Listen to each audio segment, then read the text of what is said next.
Zombie Apocalypse.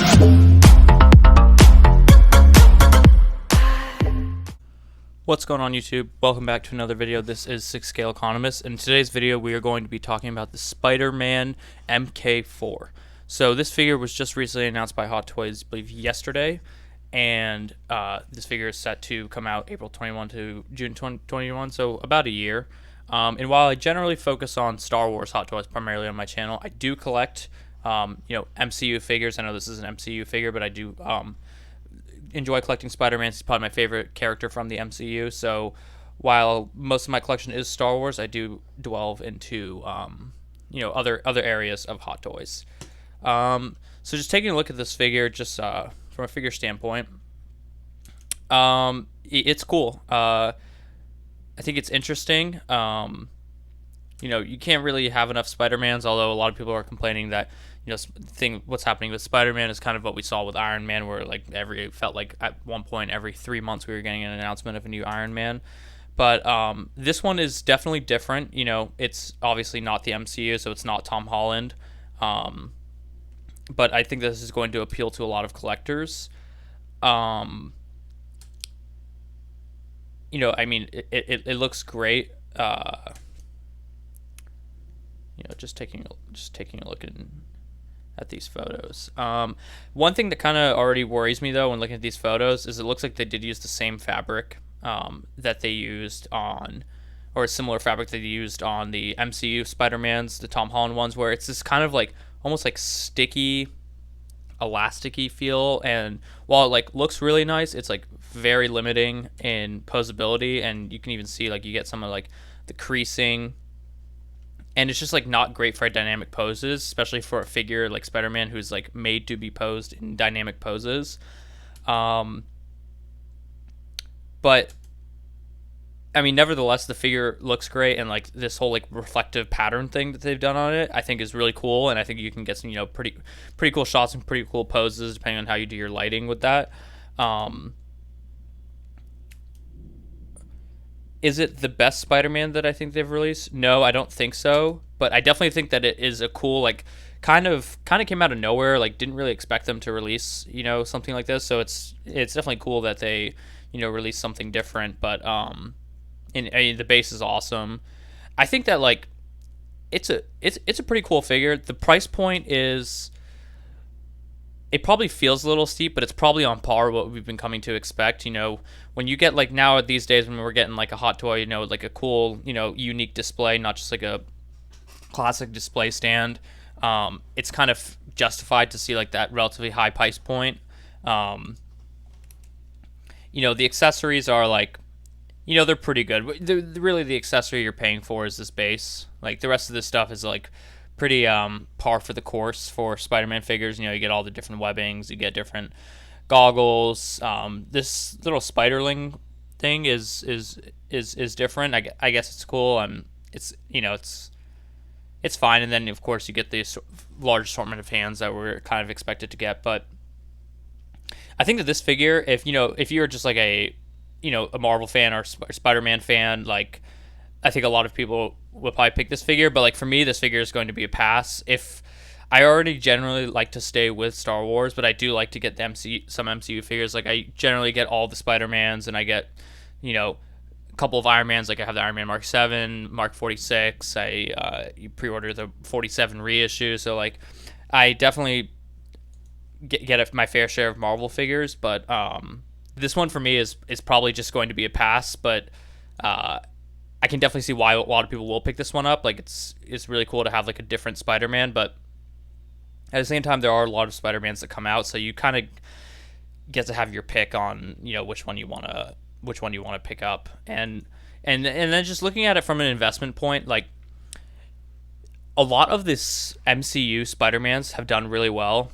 Specifically the Homecoming Deluxe, which is the one that I have, the one that comes with the yellow sports coat. That one did very well. I believe that one retailed for, I think it retailed for $251 actually, and that one brand new goes for about $400. It actually was higher before. It peaked at about $500, $515ish is what I noticed they were starting to sell for on eBay and in groups. But they've actually come off quite a bit, and you can actually pick up a brand new one or a slightly displayed one, or in the Facebook groups, like you can find them for like 350, 375 now, which is something about a month ago you could not find.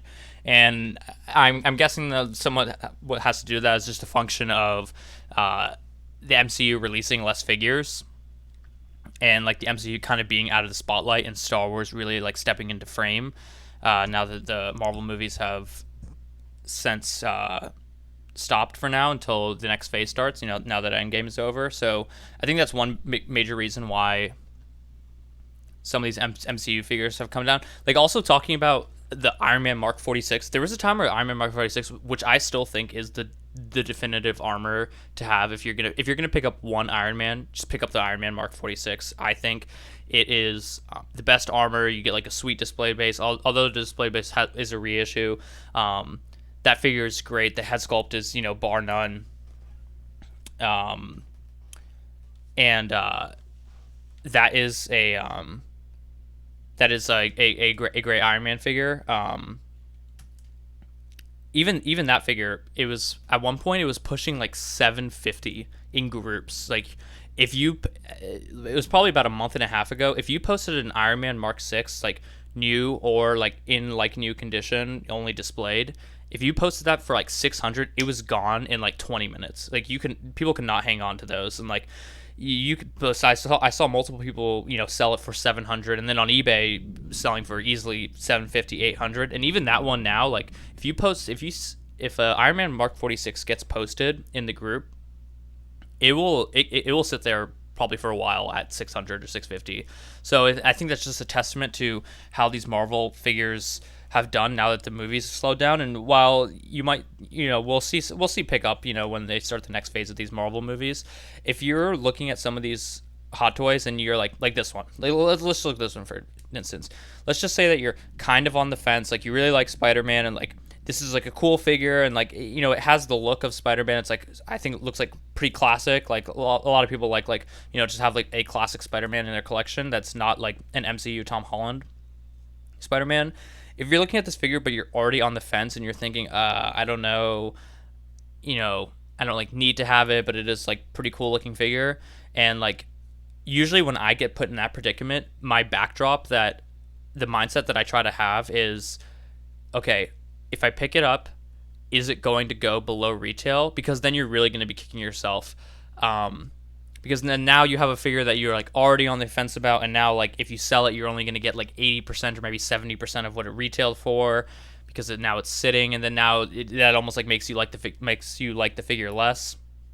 Don't put yourself in that predicament, because this figure is probably not going to go that much above retail once it sells out. There's a plethora of Spider-Man that are available. A lot of the Spider-Man that we've seen like haven't gone like materially up in value, like for instance like the Scarlet Spider, didn't do that great like post retail. And I think that this is probably going to be a similar story. So I think that this one, if you're on the fence about it, just pick it up if you really really like it and you really think that you're going to enjoy it. And if you're on the fence about it or have any premonitions, it's kind of like the phrase that some people say, like when you're going to buy clothing in a store, like if you don't absolutely love it when you're in the store, you're probably not going to wear it that much once you buy it and you have it at home. So I think that that's what comes down to this figure. Buy it if you're definitely sure that you really want it and you really like this Spider-Man look. And if you're kind of on the fence, I think you're okay to just pass on this one, because there'll definitely be more Spider-Mans to come, and there's probably better ones to hold out for. Yeah, that's going to do it. That's going to wrap up just a quick review today of Spider-Man. Please remember to like, comment, and subscribe, and I will catch you in the next video.